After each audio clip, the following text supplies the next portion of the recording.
السلام علیکم، میں ہوں سلوہ حسنین۔ آپ دیکھ رہے ہیں میٹرو 7 پاکستان۔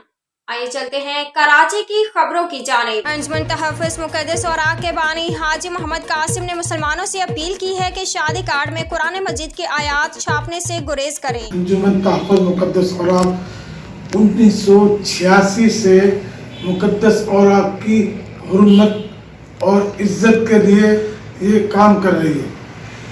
ہمارا یہ پیغام ہے کہ آپ لوگ جو اخبارات کو ردی میں فروخت کرتے ہیں، بعد ازاں اس کو مختلف پیکنگ میں استعمال کر کے وہ پھینکا جاتا ہے، تو برائے مہربانی اس کو ردی میں بیچے نہیں اور نہ استعمال کریں، کوئی چیز خریدے بھی نہیں۔ اس کے علاوہ بھی جو شادی کارڈ بنائے جاتے ہیں دعوت نامے، اس کے اندر قرآن پاک کی آیتیں لکھی ہوتی ہے، بسم اللہ الرحمن الرحیم لکھا ہوتا ہے، جو کہ آپ لوگوں کو بانٹتے ہیں۔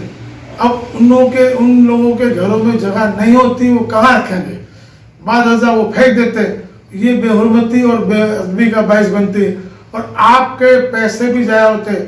اب تو وہ دور آ گیا جدید کہ آپ لوگ جو ہے وہ موبائل فون میں میسج بھی کر سکتے ہیں اور سب کچھ بتلا بھی سکتے ہیں۔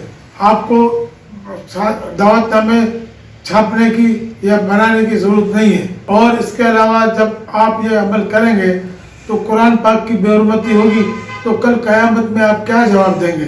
یہ آپ سوچیں۔ عمدہ میں پکائیں اور جی بھر کے کھائیں۔